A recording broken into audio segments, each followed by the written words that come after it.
I'm going to show you how to make the world's favorite bread today. To make naan, combine flour with salt and sugar, some yeast, and some yogurt. Now add warm water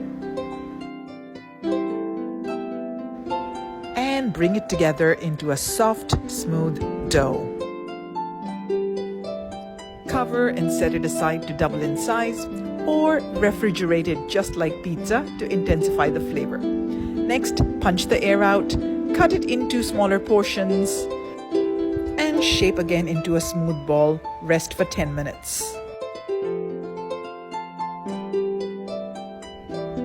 Finally, stretch it out into a triangular shape.